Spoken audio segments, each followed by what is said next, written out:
So,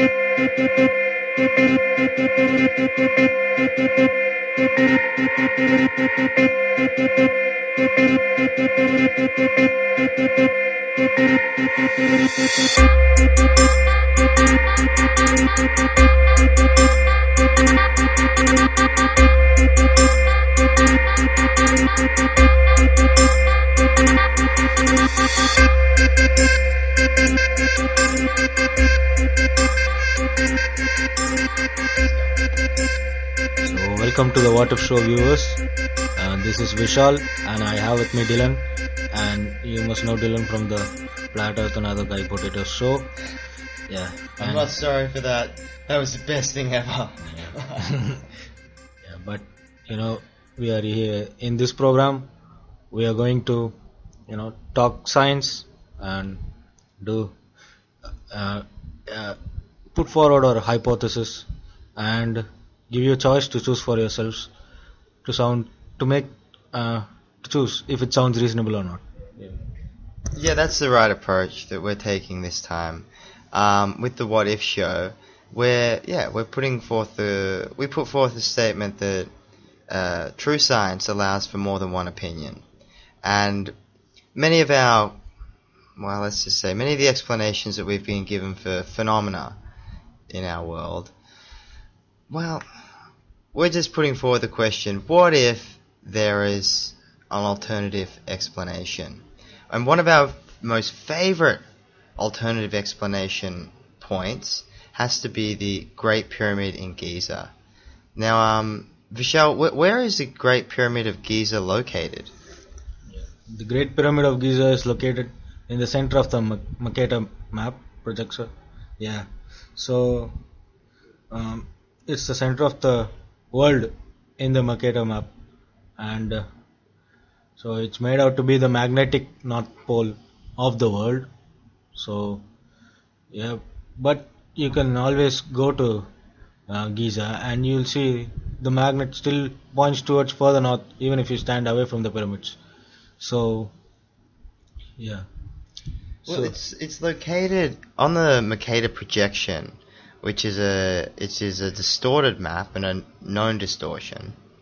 It's located at 30 degrees latitude, 30 degrees longitude, the center of the Earth's land masses.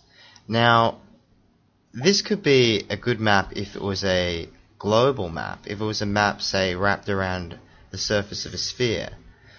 But this map's not accurate.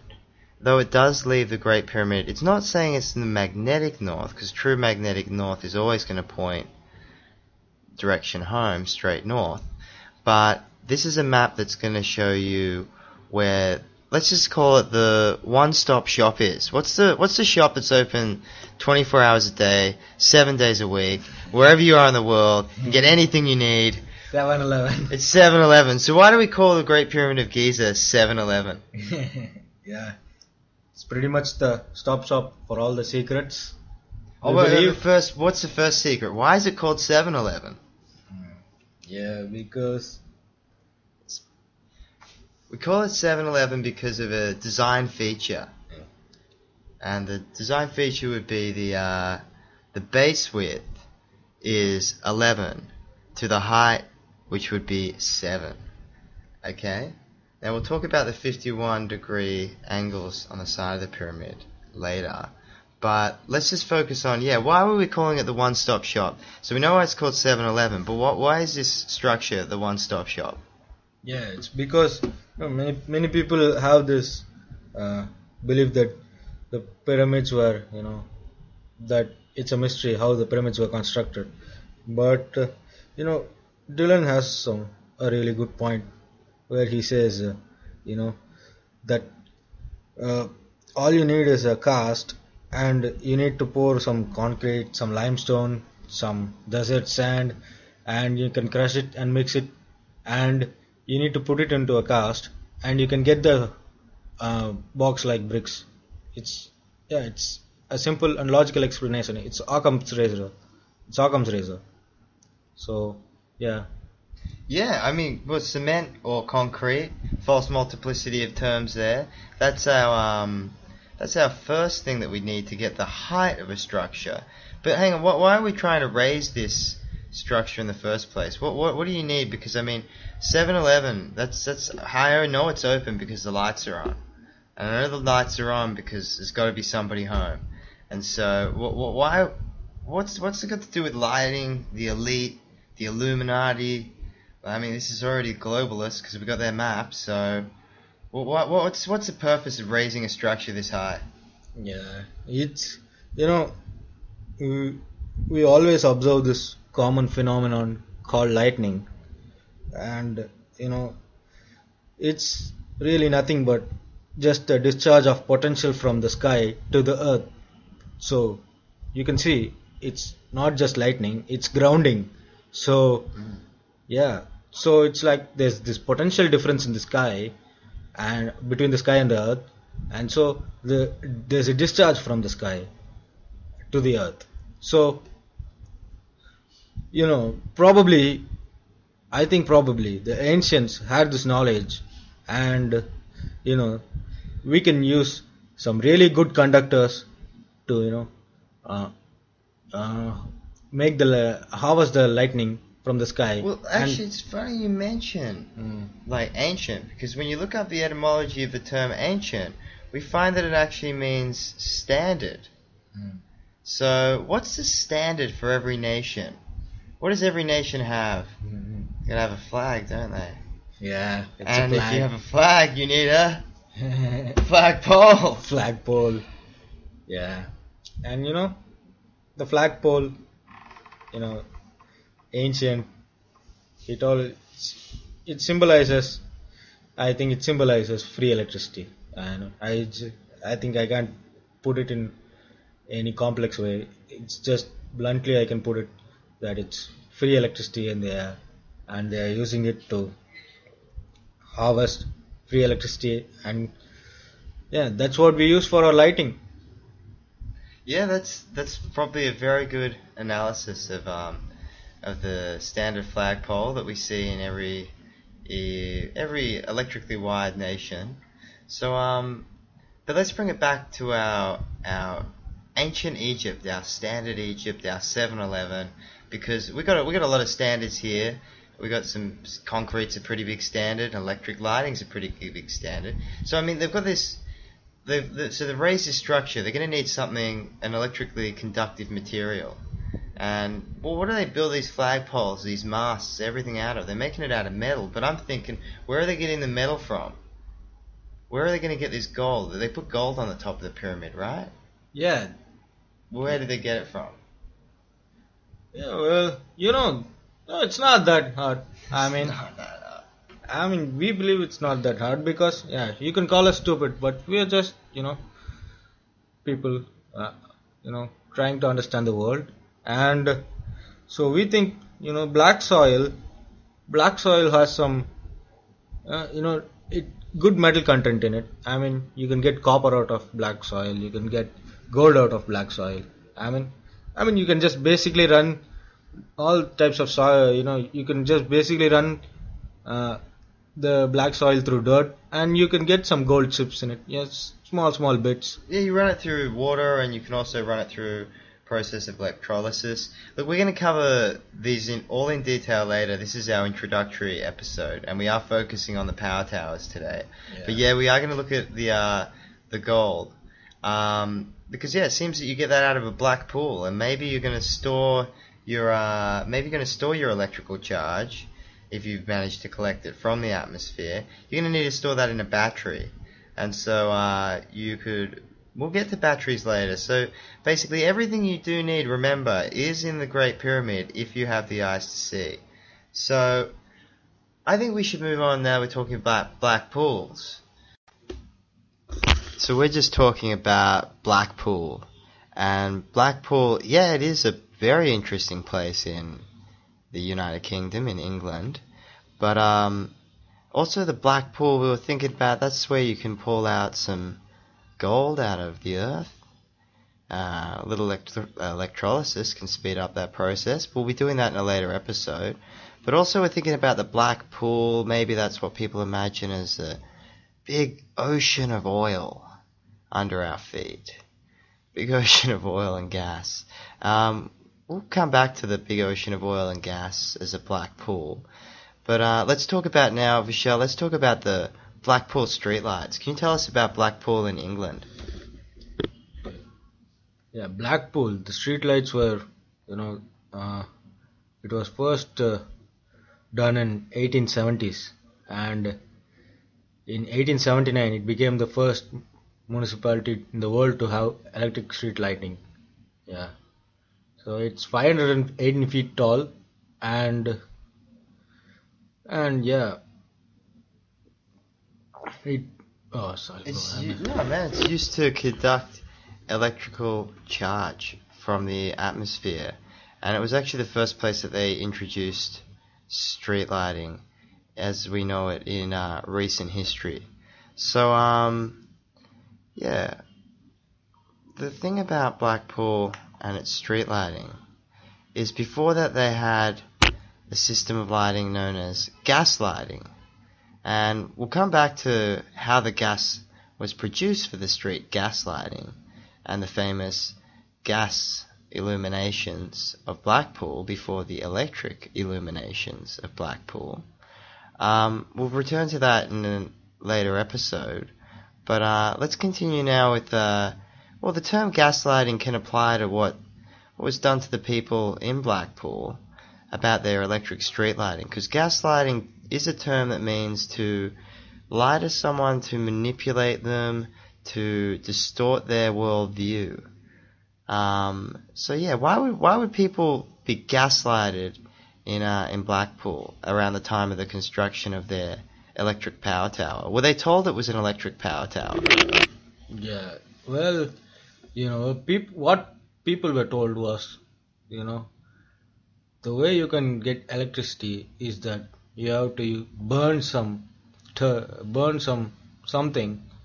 some oil, or you must at least heat some water to make some steam or gas or whatever, and it should turn a turbine, and the turbine should be connected to a dynamo magnet.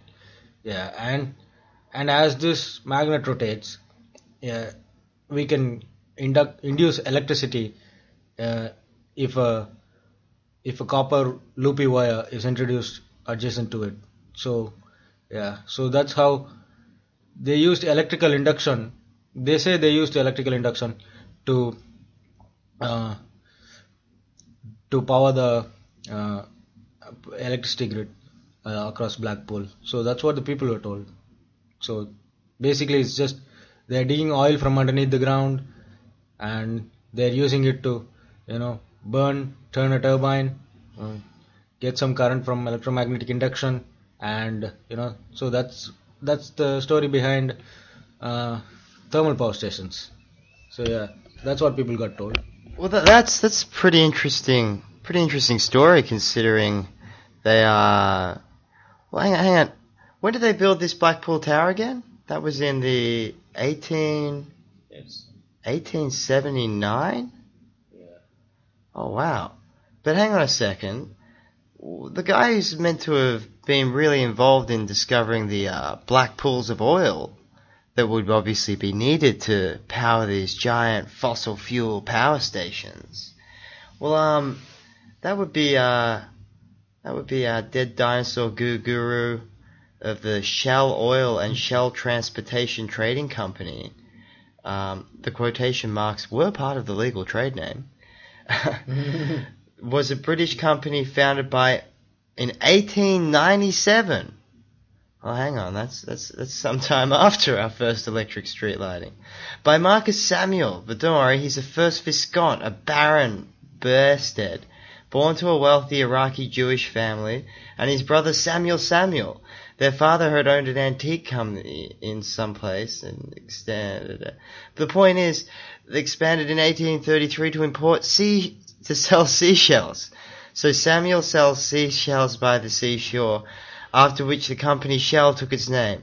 For various reasons, the new firm operated as a dual-listed company, whereby merging companies maintained purely their legal existence, but operated as a single unit partnership for business purposes. So Marcus Baron Burstead he's the one credited with the invention of the oil tanker, and changed the oil trading industry. And a dualistic company, or a DLC, is a corporate structure in which two corporations function as a legal operating business through a legal equalization agreement, but retain separate legal identities and stock exchange listings. The terms of the merger gave 60% of the ownership to the new Dutch arm and 40% to the British, hence Royal Dutch Shell. Well, we're going to do more on oil and gas in our second episode, oil and gaslighting. But just quickly, do you want to tell us about Schlumberger? One of my friend Aaron's favorite topics was Schlumberger. So, Michelle, do you want to take us away with about Schlumberger?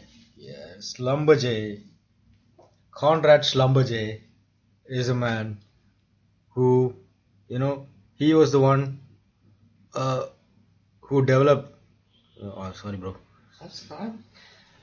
Well, I'll just give you a bit of the history quickly. Schlumberger Limited is the world's largest oil field services company. Schlumberger alleges to employ approximately 100,000 people and alleges to have laid off about 20,000 of them in the last few years. Representing more than 140 nationalities, working in 85 countries, Schlumberger was actually founded in 1926. Now, we're having a bit of a timeline problem again here, considering when was Shell founded, and when do we already have electric street lighting in, well, let's just begin with one place, Blackpool, but...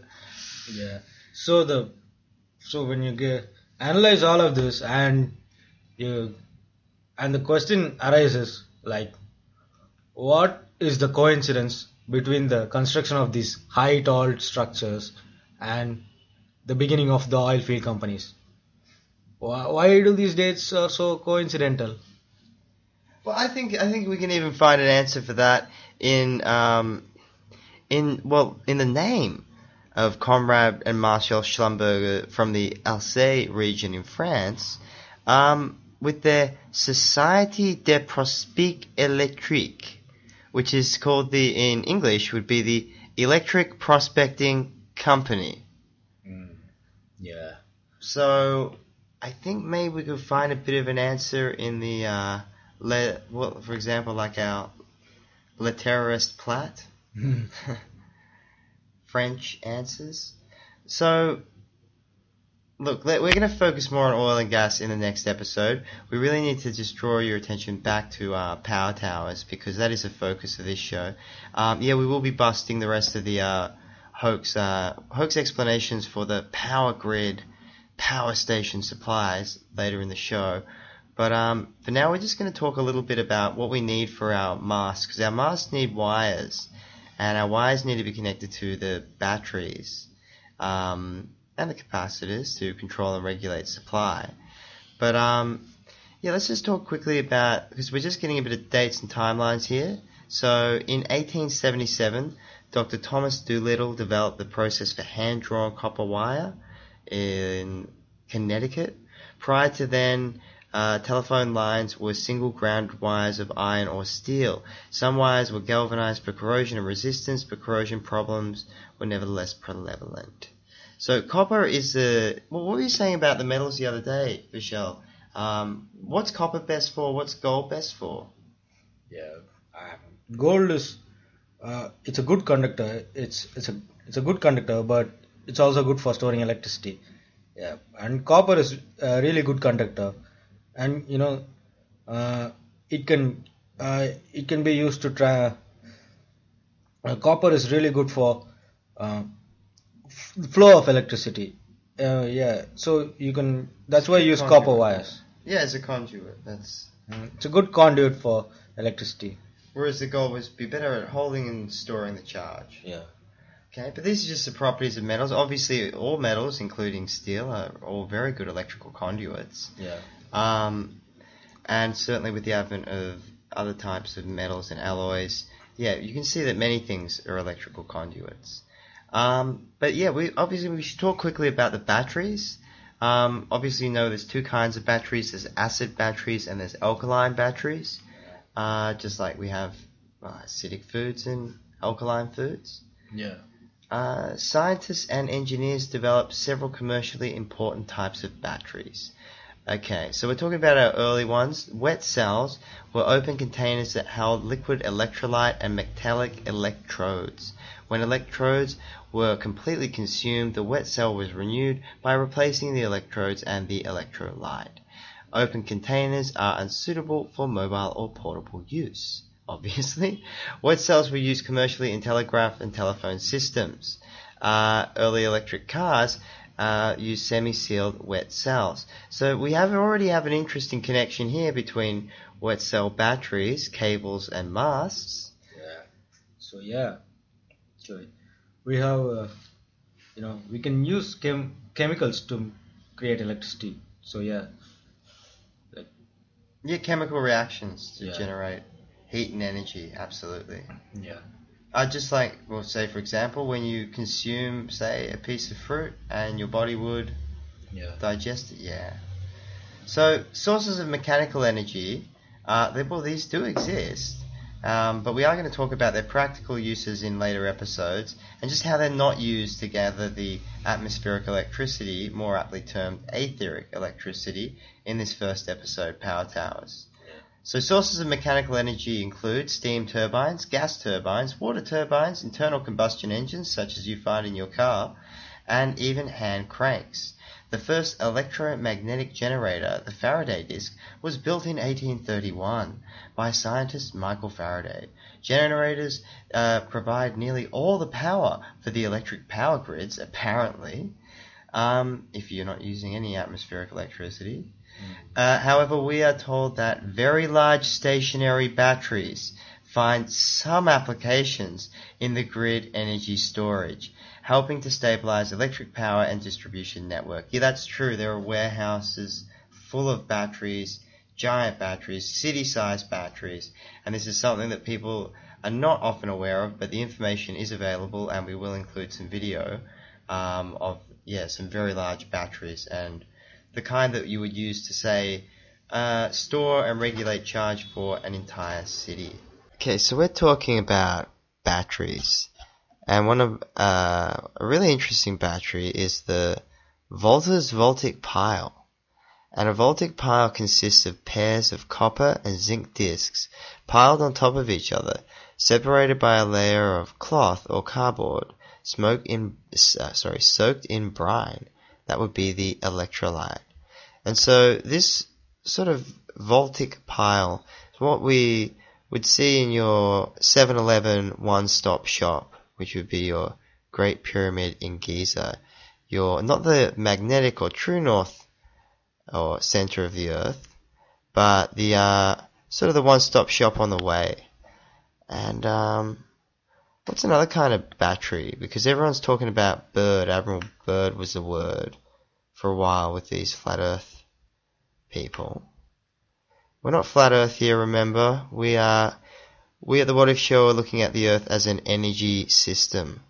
And as an energy system, obviously flat earth plays an important part because, the earth is not like a sphere and like clearly planes fly on a plane. We're covering that in the Plane Truth. But I'm talking too much, so Vishal, you need to take over for a bit. Can you tell us a bit about Byrd's cell? Yeah. So, the Byrd cell, it's a version of a Daniel cell, which was invented in 1837 by the Guy's Hospital physician, Golding Byrd. Yeah. And he used plaster of Paris to keep the solutions separate. Yeah. So he used the plaster of Paris as a barrier, and some of his results, and Byrd's experiments with this cell were of some importance to the discipline of electrometallurgy. So, yeah. So, how does electrometallurgy relate back to our battery, our electrical mast, and our 7-Eleven one-stop Great Pyramid shop? Yeah. So, Well, what else are they doing there? They got the River Nile before the Aswan Dam, nice and close. They Mm. got that black soil. Yeah. What are they making? Yeah. Yeah. It's just they're washing the black soil, taking out the dirt. Yeah. They're extracting the metal from the ores. Yeah. It's called electro-winning. Electro-winning. Yeah, electro winning. Yeah. Not electro mining. Mm. But yeah. So we have electrometallurgy is the field concerned with the process of metal electro disposition. Deposition. There are 4 categories of this process. Electrowinning, which is the extraction of the extraction of metal from ores. Refining, which is a purification of metals. Metal powder production by electro deposition includes in this category sometimes electrowinning again, or a separate category depending on the application. Well, that sounds like the same thing. Electroplating, the deposition of layer of one metal onto another. Electroplating. And then electroforming, the manufacture of an usually thin metal parts through electroplating. Alright, fine. So, basically, they invented nickel-ion battery the same year as, because basically there's a whole bunch of other kind of batteries. We're going to do much more on this later, because we need to move on, because today we're talking about the masts. And, well, they brought the masts to, to London, obviously from this, inspired by this, well, maybe not so ancient, well, maybe more ancient as standard, not so old, Great Pyramid on the globe. But yeah, what was the first place in India that they brought in the electric lighting? Yeah, it was brought in Calcutta first, and it was in 1879. Yeah, and then in 1881. Yeah, it was done by Kilburn and Co. Yeah, they obtained the license of electrification in Calcutta uh, as an agent of Calcutta Electric Supply Corporation Limited. So yeah, it's corporate control again. So uh, so they established the first thermal power plant on April 17, 1899, and yeah, and that was the beginning of thermal power generation in India. Well, so they say. Yeah. Because what do we know about thermal power? Yeah, thermal power, yeah, it's just using heat energy is converted to electrical energy, which means a turbine is steam driven, which is attached to a magnet, which is rotating, which is inducing current in a wire. Yeah. This sounds like a highly efficient way, because we've got to remember the Calcutta Electric Supply Corporation Limited was registered in London. So, remember, this is before Gandhi, guys, so this is when London still exerted a great deal of control over India, and certainly would seem over their electric power supply. So we have these stories about where we get the electric power supply from. And they say it's from these fossil fuel plants, these thermal power stations, where we have the heat energy converted to electrical power. Basically, it just means boiling a lot of water with a bunch of, what is it supposed to be, dead dinosaur? Yeah. Is that what oil is? Dead dinosaur? Dead dinosaur. Cool, Molten dinosaur. yeah, molten dinosaur. It's just good, guys. Yeah. Real, yeah, the good science. Yeah. So the water is heated, it turns into steam, and then it spins in a condenser, and this is these giant sort of cartoony set things you see at, like, what's the movie set that they have set up there at the Hoover Dam? Yeah. That's a hydroelectric. Yeah, Disney. Yeah, Total Disney. Total Disney. So Disney Electric Power Stations, everyone. You can always pay to go. Yeah. So just quickly, the greatest variation of design of the thermal power stations is due to different heat sources. Now, we're thinking that these could also be other industries in disguise. We will discuss this later, in terms of turning coal into coke and what coke is used for, and in terms of gas. We're going to cover that in oil and gas lighting next episode. But remembering back to our fossil fuels, a natural fuel such as coal or gas formed in the geological past from the remains of living organisms, such as Brontosaurus, Tyrannosaurus. What's another one? Brachiosaurus. Yeah. Yeah, it's all the Dino Thunder Power Rangers. Retardosaurus, Duosaurus dominates here, although nuclear heat energy and solar heat energy are also used. If you're a well, it's just, some people are chosen to understand the double and triple meanings and things. Yeah, let's bring it on to the Eiffel Tower. Do you want to tell us about the Eiffel Tower, Vishal? This is the one in, was it in France? Paris. Yeah. Eiffel Tower was, it arrived at 1900. That's when it was completed it was completed on March 1889, and it's 300 meters tall. Yeah, you can see all these coincidental timelines. 1887. When was Calcutta?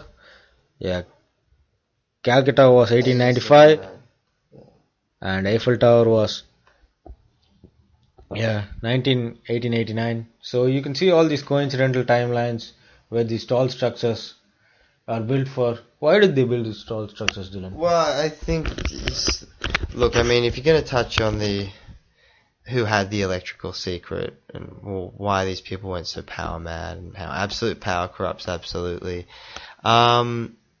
it would seem that like most states or governments, most religions would also be sort of united behind this one sort of essential secret.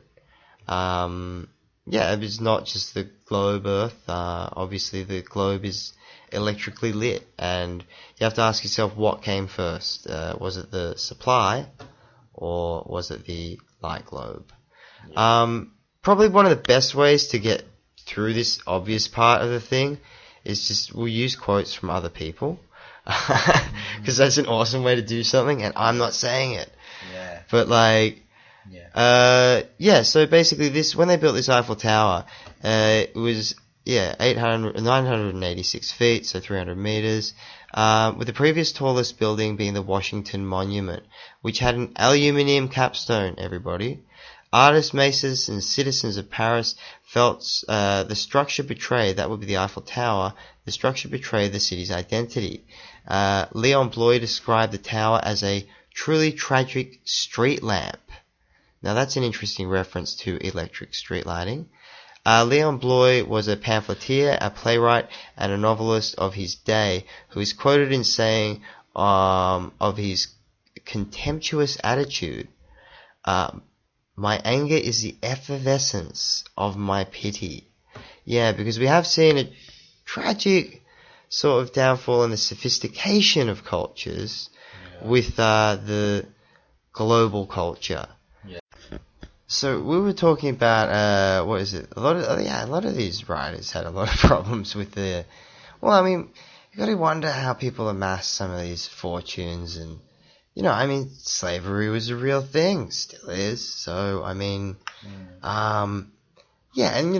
people have histories, things happen, winners, losers. Anyway, the point is, we're not going too much into that in this show, but Leon was a man, Leon was the guy who said, "My anger is the effervescence of my pity," because really it is kind of pathetic when you think about it. The first draft is of this papal doctrine called Nostra Aeata from 1961, which was first titled. What was the first entitled? Yeah, the first entitled draft was Decretum de Ludai, or otherwise in English called Decree on the Jews. It was completed in November 1961. So all the faiths of the world, Buddhists, Hindus, Muslims, all the faiths of the world, they got together and they agreed to have peace between them.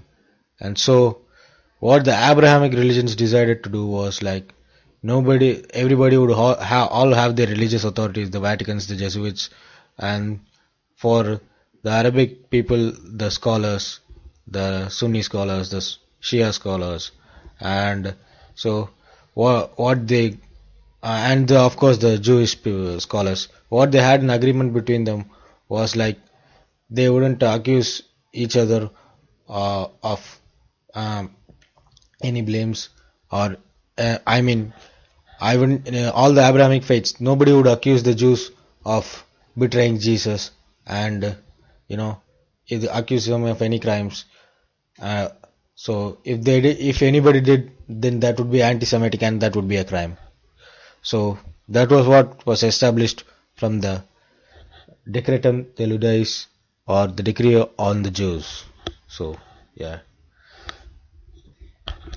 Yeah, well, I mean, that's a pretty interesting. Well, I mean, you got to remember how we ended up in this sort of global corporate order, and yeah, the weird kind of world that we've all just sort of landed in.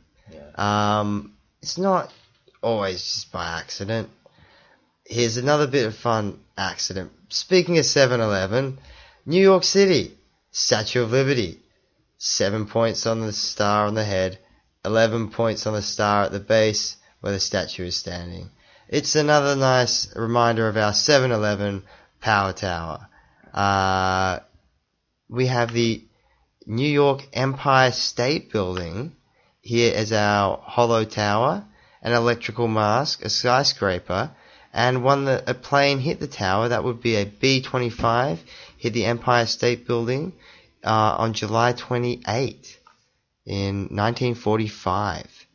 And, what was the other one? King Kong climbed the electrical mast in 1933. But, why? There's a couple of good reasons that I remember Aaron raised, and I've been around some high-powered electrical equipment before, and it's not really good to really...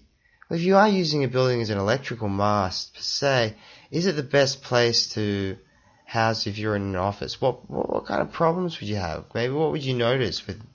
What kind of reactions do we get from some of these metal structures and placing them up high in the sky? yeah, yeah. What? Yeah, obviously, Benjamin. People know that Benjamin Franklin invented the lightning conductor, to ground electricity so that buildings wouldn't get hit by lightning, so that people wouldn't get hit by lightning, so that lightning would find an easy way to ground. So yeah, lightning Yeah. always finds its easiest way to ground. So yeah, so yeah, Nature's a good slacker like that. Nice and yeah, simple country girl. yeah. Nature. Um, Dylan's exactly right. exactly, man. And yeah, okay, so we like to look at these busy cities. It's got these power towers. Yeah, so I mean, look, we're not saying that it's just only the World Trade Center that was in New York that was hollow. Why do we say hollow? Why do we say it's a hollow hoax? Well, possibly because we have... Who designed a lot of these skyscrapers? Because remember, you got your electrical mast. You can't be building up electrical masts everywhere. It's kind of obvious. It's kind of Yeah. conspicuous. What are you going to do? Yeah. Disguise it. Disguise it. You're going to put some kind of cladding on the outside. You're going to say, wow, look at this awesome office building or whatever that's impractical because of elevator shaft space and a bunch of design flaws, and just don't pay too much attention. The windows aren't great, but just whatever. CGI, Hollywood. Just come on, just forget about the antenna. Yeah. What's it doing there? Because maybe let's look at the man who designed it. What was his name? Yeah. His name is Louis Tishman, and he was an American real estate developer and CEO of Tishman Realty and Construction. Yeah. So you would expect him to be a civil engineer or at least an architect. Yeah, But makes sense. yeah, but Tishman was an electrical engineer. Yeah, right. Yeah. It's Yeah, gotta be. and he's the one who built the World Trade Center. Yeah. And so he's he studied electrical engineering at the University of Michigan. Tishman Speyer Properties is an American worldwide real estate building and operating company set up in 1978 by two founding partners, Robert Tishman and Jerry Speyer. So, yeah, the World Trade Center and World Trade Center's North Tower began in August 1968 and South Tower in 1969. So extensive use of prefabricated components helped to speed up the construction process. The first tenants moved into North Tower in December 1970 and into the South Tower in 1972. Wait. So that means they're built in like 2 years. And Yeah. how long does it take for this building that we're in now to be built? This building is made of concrete and it's barely about 60 feet in height and it took about 1 year. Okay. That's how many floors? Yeah, and we have 2 floors and a rooftop. Okay, so looking at about 3 floors, 3 pours of concrete. I think there's a problem with the 9/11 power tower. Mhm. Remember, Yeah. sept is 7 in French, so that would be another 7-Eleven. Yeah. Remember, 7-Eleven is the one-stop shop for everything you need. Yes. Please sponsor us, 7-Eleven, because, you're like a big Zio Corp and you got all this Jew coin. Like we're doing this stuff. We're doing all the work, guys. And, Yeah. hey, make a donation now before we tell you about no floors, no concrete. 'Cause, seriously, no floors in the power tower. Why would you need them? You can have a restaurant, maybe a dance floor. Yeah. This has been covered extensively by our good friend Aaron. So we're going to let you check out Aaron's no floor stuff. Please go to Aaron Dover's channel, and check out all these videos, because most of what we talk about here, he has covered. We're just kind of coming in and finishing up and, just making it kind of like cool. Yeah. So we're going to make mention of tall metal structures used for Atmos electricity. Yeah, we do flagpoles. Cable cars. Yeah, cable cars for harvesting electricity. Yeah. Cable cars, Ferris wheels. Yeah, cool. Because, these guys it's all just metal exposed up high. It's going to catch that electrical charge. Yeah. 9/11. Oh, Arabs and oil. That's definitely going to come back in episode 2. Because episode 2, we're doing oil and gaslighting. Yeah. Okay. What is it called? Planes. Oh, yeah, because planes, 9/11 had planes, 7/11 planes. So, yeah, planes really fly on electrostatic charge. Yeah. That's not actually chemtrails. Chemtrails are all bullshit. Chemtrail shills are just... Oh, damn it, I swore. That's only one swear. Nobody's allowed to blame me for that. But chemtrails are that BS word. Yeah. See, I'm being so good not swearing. Episode 3. War machines. That's episode 4. Yeah, we're going to do fake war machines, fake bombs, but also real patent thefts and thefts of inventions, also alterations of histories, alterations of books, education systems. Society's been engineered and re-engineered again and again. We need to kind of do a bit of back to the future work. Yeah, so much of the knowledge is hidden from us. Okay, but one of the stuff that's not hidden from us now is we're actually going to give you a good working energy system Earth model. We are in the battery, and the cathode and the anode would be the sun and the moon. Michelle, I'm going to let you explain that in a minute with the Coulomb's law. Yeah. But before we do that, let's just do our 7/11/17 announcement. Because we are asking you to make a few donations. We really don't need that much money because we're buying everything in Indian rupee and we're doing it the cheapest and best way we can. But we actually do need you to give us a little bit of money on the PayPal thing. Yeah. So, seriously. Yeah, $1 a day would be fine.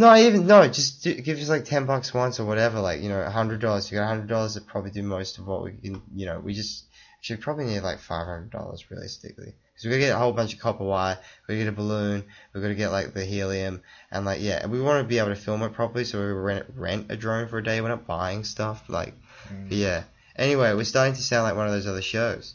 And but it's actually because we just don't have any money, But that's okay, and we're the good guys. Did you expect us to? No, we're not well financed. We don't have Schlumberger 1,000 employees or whatever, 100,000, whatever. They're making this up. Yeah. So our 7/11/17 is we're going to have a power tower, and we're going to film it, and by then we'll have done all 10 episodes of the show. We're hoping to do them all for you in the next 3 weeks. But yeah, we're just going to cover everything. So we've got so much more to do, but we just basically there's a lot in the electrical mass. We're going to supply more in the videos, and we're just now going to tell you about the working Earth model that we have as an electromagnetic field. So the strongest electromagnetic field is not generated from the human brain. It is generated from what organ? If it is an organ, is that right? Is an organ the right word? We'll cover that in a medical episode. Yeah, yeah. It's a battery. It's a battery. It's the heart. It's heart. The heart is the human battery. Uh, yeah. Without the heart beating, yeah, we wouldn't be alive. So yeah, the heart has a huge electromagnetic field compared to the brain. I mean, we can detect mild electricity in the brain. I mean, it's just in it's really low compared to what we detect from the heart. I mean, yeah, actually, the heart develops much before the brain does in the in the in the fetus stage of the uh, growth of the child inside the mother. So the heart develops first, and so the heart is the root of all life. Mm. So yeah, and the heart is electric on its own, and the brain, it doesn't need the brain to function. It can beat on its own. So yeah, so like yeah, we are all, oh, it's in everything. Electricity is in everything. Every being has a electrical magnetic uh, uh, field around it. Yeah, it's it's around everything, and when we have electricity flowing through our body, we are bound to have a magnetic field around us. So right, so when, and we know that the Earth is also has a magnetic field. So it's just that we are wired electromagnetically to the Earth via electromagnetism. So What do you mean there's no gravity? yeah, so Oh no. I mean both of them work on the uh, inverse square law of distance. So why not? I mean, I don't need mass to mass attraction to explain why I'm standing on the earth and why an apple falls down on anything. I don't need No, gravity to explain it. I'm afraid you don't. But NASA Mm, and certain authorities yeah. might think you do. But we learned some interesting Hebrew words the other day. What was it? NASA is meant to mean to raise up, but Nasha with our H. If you remember, if we remove the H, it does turn death into debt. Yeah. So, Yeah. yeah, Nasha means to cast down. So, some people like to pick themselves up and put others down, Yeah. but that doesn't really But work with mm, electrostatic. Sorry, please continue with our electric force because we have unlike charged particles are attracting each other. So how does that relate to what, like a cathode and anode in a battery and the sun and the moon? mm, So can you explain a bit more of that, Vishal, just for the listeners? yeah. So yeah, the sun and the moon are, yeah, they are powered. They are wired to the earth in an electromagnetic uh, uh, ether. So yeah, it's the ether around us. So the sun and moon are floating in the ether, and they are both opposite. It's the opposites. It's the law of opposites. Without good you can't perceive evil. Without day you wouldn't know night. So yeah, it's the cathode and the anode in the sky. So it's the sun and the moon. So they are powered. They are floating in the ether, and the earth does not attract them because they are repelling and spiraling the earth at the same time. It's a torsion field that's that the sun and moon system are in. It's a torsion system. And so, would there be anything you would suspect that would be causing the large magnetic field from what we are detecting as the north, maybe more accurately termed south. But the point is the point where every compasses point north. Is there any reason to think that there would be anything there to find, as Yeah. opposed to maybe what we've been shown, which is just Arctic tundra and polar bear and Yeah. Yeah. Yeah. because in the UN meditation room, you notice they have a large piece of magnetite. And magnetite is a naturally occurring rock, and if you look at that United Nations logo with the 26 letters laid out, and Mm, we use the Latin alphabet, so there are what do they call those leaves they put around things? It's like a Greek, whatever that leaf thing. The point is, it's 26 letters, 7 up, 7 down. You've got 26 letters in the alphabet and allegedly 206 bones in the body. I haven't counted them all. But you're meant to have 33 vertebrae in your spine as well. So there's a lot of reasons to, what is it they call the Stairway to Heaven is learning the 7 liberal arts, which would be the, grammar, logic, rhetoric for your trivium, for your quadrivium, your, geometry? No, number, math, number, geometry, music, astronomy, whatever not in that order. But the point is, you can just even generally learn them, and you can still bust all this stuff, because after a while you realize you've just been looking at cartoons, and outer space isn't real, inner space isn't real, a lot of the stuff's bogus. I'm afraid we're going to have to bust a lot more science. Medical professionals coming under extraordinary scrutiny, and many other industries. But we're going to do it with a bit of fun, and we do it always with that what if question, because we like to ask what is what. Because remember, we're measuring our electrical current in certain fields, and one of them is watts. But wisdom is knowledge applied, and so with that trivium and the 7 liberal arts, we always know the 7 ways of asking what. Because who really translates as a question of who did what. That's a grammar question. What translates as what happened. Where translates as where did what happen. And when translates as when did what happen. Why translates as why did what happen, a logical question.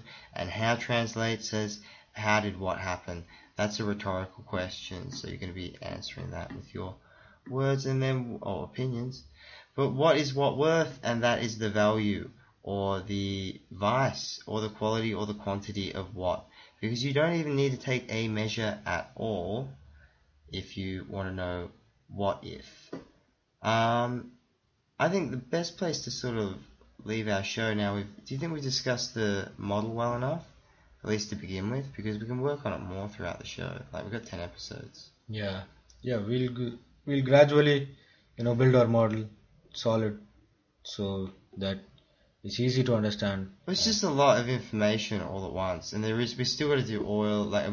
We really haven't even finished the 7-Eleven one-stop power shop. We hope we're giving you enough, and with the pictures and everything as well.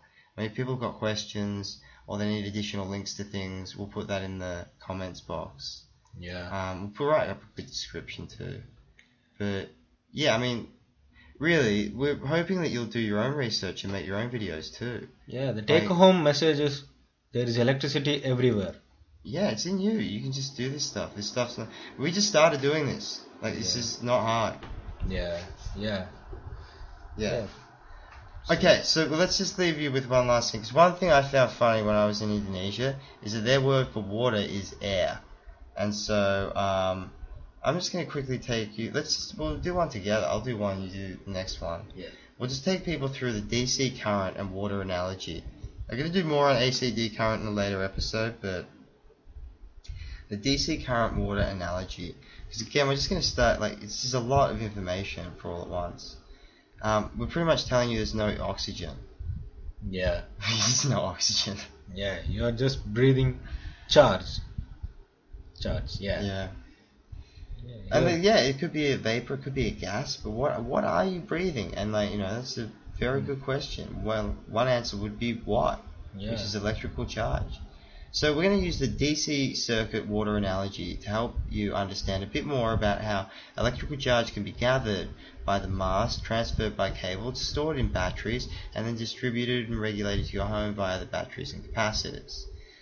This can be stored in large networks of batteries. This can be stored in local batteries. There's many ways that you can do this. It's just the simplest and easiest and safest and best way to get electricity with the least impact to the environment. They've just been selling you just the worst ideas for the longest time. It's just the meanest stuff ever.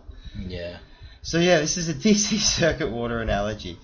In a direct current, DC, electrical circuit, the voltage, V in volts, is an expression of the available energy per unit charge, which drives the electric current in amperes around the closed circuit. Increasing the resistance R in ohms will proportionately decrease the current which may be driven through the circuit by the voltage. Each quantity and each operational relationship in the battery-operated DC circuit has a direct analogy to the water circuit. The nature of the analogies can develop an understanding of the quantities in basic electrical circuits. In the water circuit, the pressure P drives the water around a closed loop of the pipe at a certain flow rate, F. If the resistance to R is increased, then the volume flow rate decreases proportionately. You may click, so that's the DC circuit water analogy. So you see you have your high pressure pump volume flow rate that increases, and then you have your reservoir. We'll explore more of this in the next part. So do you want to give our voltage pressure analogy, Vishal? Yeah. So so so the pressure of the water in a pipe is like given by the resistance of the pipe in which it's flowing in. I mean, if you squeeze the pipe, I mean it gets you give it pressure and squeeze it. I mean the flow rate's going to be high. So that's like giving more voltage to an electrical circuit.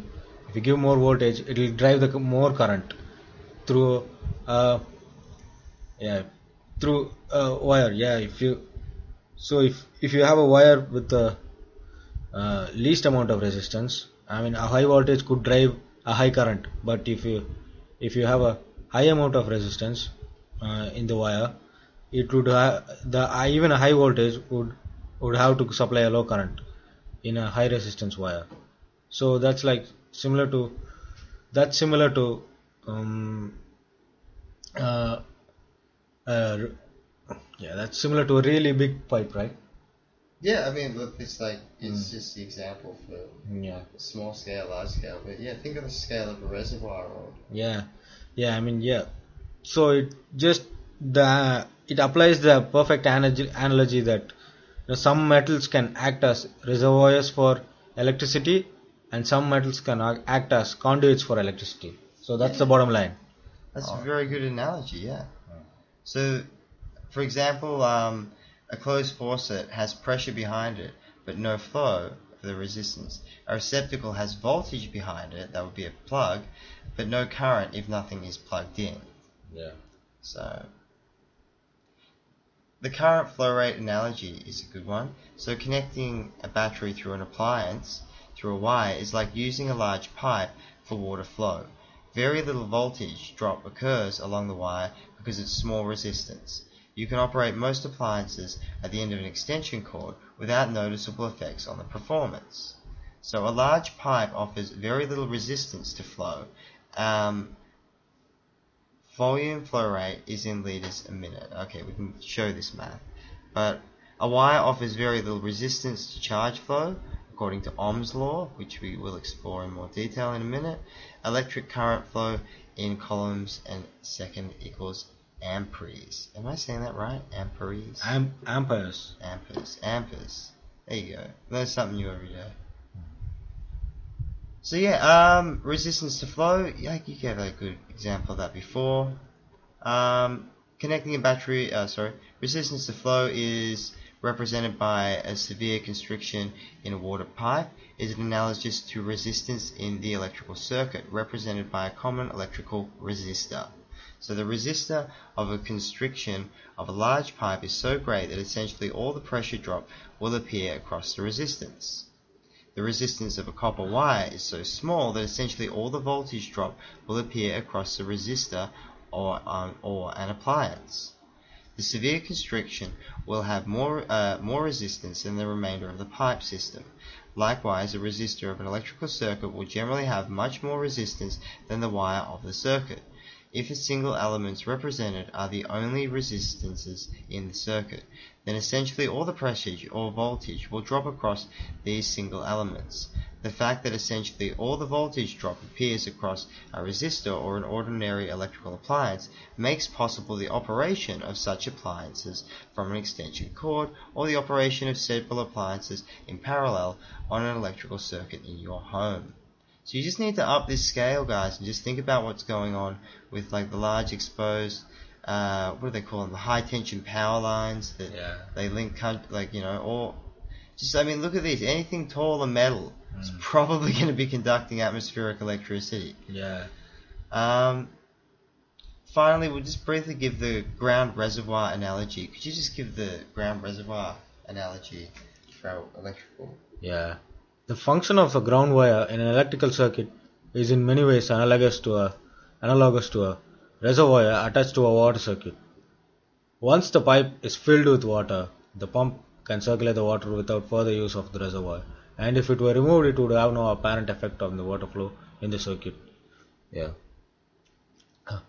The reservoir provides a pressure reference, but it is not part of functional circuit. So yeah. I mean, the reservoir is a place where, you know, the water is all stored. Yeah. So yeah, I mean, like, why can't you have that concept in electricity?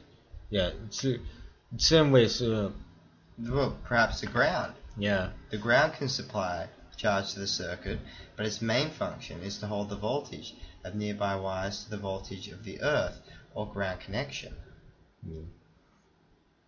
Yeah, the ground wire protects against electric shock and in many cases provides shielding from outside interference. Yeah, this view of ground is not adequate to explain the function of appliance ground wire because just a connection to the earth is not sufficient to trip a circuit breaker in case of electrical fault. To be effective in preventing shock hazards, an appliance ground must connect back to the supply. Yeah, we should also make that clear right now. Electricity is not dangerous. You can get shocked, but you're not going to die. Yeah. It's okay. Electric chair's a hoax. Yeah. No one ever got the electric chair. But yeah, we can go into more of that detail. That's just smaller scale stuff. We were talking about the big scale today. But obviously you can see how you can scale up and scale down when you're just thinking about how you can build these things. When we build our power tower, yeah, it's going to be important to ground it up. We're going to explain more why as we build it, and we're going to show you as we learn more and as we show more on the What If show. Yeah. But we're just going to leave now because there was a good quote here, because we don't want to be all... Actually, we'll do Ohm's law first. Yeah, let's do Ohm's law, and then we'll do the what's the water guy. So, yeah, Bruce Lee was about the water. Be like water. Yeah. Breathe the water. So what is Ohm's law? Yeah, Vishal, do you want to tell us? We're in India. What is Ohm's law? Ohm's law, yeah. Ohm is the word they use. It's a religious chant, actually. Yeah, but Ohm's law it's the potential difference across an ideal conductor is proportional to the current through it. So yeah, so the potential difference is directly proportional to the current flowing through it and inversely proportional to the resistance of the wire that's carrying the current. Yes. So yeah, so if you increase the resistance, the current flow will be low. Yeah, even no matter how high the voltage is. If you decrease the resistance, you can ideal conductor. That's what they call an ideal conductor. It should flow. There should be no resistance in the conductor. That's what an ideal conductor is. Yes. Usually, all conductors found in nature, they tend to waste a lot of energy by heating up. So that's how the practical applications of ironing clothes came. Yes. So yeah. Yeah, because in that case, the appliance, the iron itself would be the resistor, and then that would take the energy. Yeah. So Ohm's law formula: the resistor's current in amps A is equal to the resistor's voltage V in volts divided by the resistance R in ohms, represented by the omega symbol, and V is the voltage drops of the resistor measured in V volts. Yeah. So let's just finish. Yeah. What was it with the David Foster Wallace? Because David Foster Wallace had, before he hoaxed death out and became... who's he meant to be now? That other author. Oh man, I bought my dad one of his books. I was trying to remember. The guy who wrote 10th of December, everybody. That's supposed to be the guy. We'll put the picture up. I remember. George Sanders. Okay, so anyone who's into like American literature, that's apparently the same guy. So if you see him, just ask him. Say, hey, did you used to be David Foster Wallace? Because yeah, let's read some of his quotes. Because there's the two young fish swimming along, and they happen to meet an older fish swimming the other way, who says, "Morning, and how's the water?" They swim on a bit, and then looks over and says, "What is water?" Yeah, well, what is water? That's what we've been saying all along, David. It's just electricity. Yeah. Okay, this isn't a good one. This is a good one. The really important kind of freedom involves attention and awareness and discipline and effort and being able to truly care about other people and sacrifice for them over and over in a myriad of petty, little unsexy ways every day. Well, I know, man. Like, you know, in a sense, you don't do everything for everybody else. Like, we're going to do this. We're going to include something like this at the end of... Maybe we'll do a movie next time for oil and gaslighting, yeah. But we're just doing the book today. And so... Yeah, do you want to read this one, man? Do this one. Do the big one. Yeah. Yeah, so this is a quote from David Foster Wallace. So, because here's something else that's weird, but true. In the day-to-day trenches of adult life, there is actually no such thing as atheism. Yeah, there is no such thing as not worshipping. Everybody worships. The only choice we get is what to worship. And the compelling reason for maybe choosing some sort of God or spiritual type thing to worship, be it Jesus, Allah, Yahweh, or World Mother Goddess, whoever it is, yeah. If you is or some inviolable set of ethical principle is that pretty much anything else you worship will eat you alive. Yeah, anything you will worship will eat you alive. If you worship money and things, if they are where you tap real meaning in life, then you will never have enough. Yeah, there is no end to the greed of money. Never feel you have enough. It's the truth. Worship your own body and beauty and sexual allure, and you will always feel ugly. And when time and age start showing, you will die a million deaths before they finally plant you. On one level, we all know this stuff already. It's been codified as myths, proverbs, cliches, bromides, epigrams, parables, the skeleton of every great story. The trick is keeping the truth up front in daily consciousness. Worship power.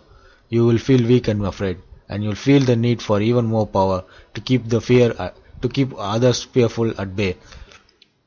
Worship your intellect, being seen as smart, you will end up feeling stupid, fraud, always on the verge of being found out, and so on. And on one level, we all know this stuff already. It's been codified as myths, proverbs, cliches, epigrams, parables, skeleton of every great story. The whole trick is keeping the truth up front in daily consciousness. Cool, but what if the consciousness is made up? Like, no, that was perfect. Thank you, Michelle. That's all we're gonna do today for What If Show Power Towers, because I think we pretty much covered most things. Anything else was just included in the slides. Yeah. Please, if anybody is listening who can put some money to us on PayPal, that would be very helpful. And just thank you very much for listening today. That has been the What If Show Episode 1 Power Towers. So thanks to the audience for show we've had. Yeah. Oh, we should thank Jan, and we should thank Earl, we should thank Trevor. Will, and we should thank Trevor. Yeah. Who've already helped us out. You guys are the best. Yeah. But yeah, everybody else who's listening, come on, we just need a little bit just to make this power tower happen. Yeah. We're still gonna do all this stuff anyway, but just you guys can make it a bit easier on us, and we'll do better stuff then. Yeah, bro. Do you want to give the viewers some take-home message? A take-home message? Oh yeah. Don't kill yourself like Aaron did. No, that was serious. That's why I wanted to do the show like this and not swear and just because, it's just. Even if you were even if you're the son of the worst more on an educative note. Oh, okay, right, yeah. No, yeah, well, because guys, yeah. Yeah. Yeah, well, that's pretty educational. It's Yeah. like, no, but, So anything, air is water. air is water, we're in the water, the battery, Yeah. oh man, I'm just trying to think. We could do the drag, oh no, that's not science. We'll do that later. We'll do that in Warhawk stuff, the dragon courts and the things. 'Cause people are still getting fooled by like trainee actors. No, they are, and they just no. It's just if you're gonna be like playing this game for real, you need to see through tricks and things and understand what performance. Yeah. Yeah. So Yeah, Dylan is a credible film. He's worked in the film industry, so he knows all about this. yeah, but I mean like everyone there. Like, see, this is a thing. Like none of these secrets in each industry is like a secret. Like how gold is made. Like they just kind of kept everything compartmentalized. All we're doing is just sort of sticking shit together. Yeah. Oh damn it! That's the second swear. There was only 2 swears in one episode. That's alright. Next time I will not swear at all. Like, but yeah. But this is a good show. This wants to That was a educate. no, I don't have any great closing remarks. I really can't think of anything. Yeah. Yeah. So Except, everybody, like, go check out Aaron's channel. He did great stuff, and he Yeah. was really cool, and, he's really funny, and, he's just, he's a really cool person, and it's a shame that, yeah. Yeah. but, no, I don't think anybody killed him. Like, I think people would love you to think that, but, Yeah. like, that's not kind of how life works, huh? Yeah. Yeah. So you can live without food. You can live without water for maybe maybe not long, but you can't live without air for just even a second. Yeah. So you're just like fish in the water. We are like fish in the water, Yeah. and so yeah. So it's the same water we breathe that we can use to uh, power our homes. So yeah, that's the big thing we would like to say to you at the end of the Yeah, show. but it's also like there is a God thing to this. There is like a spirit thing. There is a creation thing, Yeah. and it's like there is this. Because you think about all the water in your body has passed through millions of living systems, and like the air you breathe is like like all this energy is borrowed. This is you're in this form for a period of time. I mean, the way that we've got locked into this stuff. That's why we went and smashed it all up with me and Aaron did. Like because it needed to be done, and like we're not. Everyone knows we're not living right, and it'd just be nice if we kind of just reorientate back to something more chill and sensible that more reflects our surroundings. Because there's so much stuff we've still got to bust. Look, a lot of the stuff that we busted in the last show, we're gonna bust again here, but just do it nice. And like volcanoes, icebergs. Look, it's a lot of stuff. If you haven't heard this before, What If Show's a good place to start because we're not like super hateful or anything. Like. Yeah, and no, seriously, everyone's owned somebody, somebody's owned everybody. It's just time to sort of wise up about all this stuff and work on a new and better kind of world and view, and like just you gotta let some of the shit go. It's the third time. Okay, that's it. We gotta stop the show. So I swore 3 times, and so yeah, but you gotta let the stuff go. It's like it's okay. But don't let yourself fall into a new situation where you're just more trapped. Because we've got to bust up the legal system. We've got to bust up the medical profession. Like, everything needs to be re-examined from the absolute ground components back up. That's just the only way to do it. You've got to go full synthetic. And like, it may seem like, it's too much, but don't worry. We're do it now in like a couple of weeks, in 10 episodes, and then other people can do it better. But look, we're rambling on now. We've got other shows to do. They're going to be great shows. So please, if you can give us any like little bit of money to help with this project, we're going to make a documentary. We're going to do it anyway. Like, we'll find some way. Like, because the universe provides, man. It knows everybody and everything. Yeah. So, Vishal, There are you good say people closing around. words. Yeah. There are good people around. I'm sure we'll get some money. Yeah. So we can have free electricity to the world in the near future.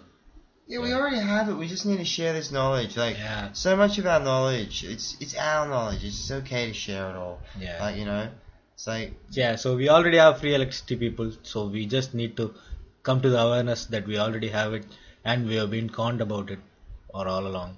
yeah, everybody got conned, so it's okay. Well, pretty much everybody, so it's fine. Yeah, it's fine. Like we all got conned. We Yeah. just discovered it through the good work of some people. Yeah. Yeah. So yeah, So there's no shame in admitting our mistakes, and I don't want to be smart on all my audience, but I think uh, I think it's a good option to reconsider, to consider that we are in the ether and we are not in some spinning ball. Yeah, actually, it's actually a really good thing to consider. Definitely consider that. And you know what? We're going to talk more about what that ether is and other things in oil and gaslighting our next episode. This has been Power Towers, episode 1 of the What If Show, and that's thewhatifshow.org, because we're non-profit, everybody. We're not making money off this. So thank you, Vishal, for an awesome show. Yeah. And Thank you, Dylan, for staying alive and not jumping off the building like Aaron. Oh, dude, that was so crazy. Yeah, we're going to talk about this later, guys. 42. Oh, man, 42 minutes. That's too creepy. Because 42 is... I'm just going to drop it there. Like, hey, and any shills, don't mess with us, or we're going to send the ghost of Aaron after you. Like, seriously, man. He's been spooking us. He's been coming around saying, do these shows, guys.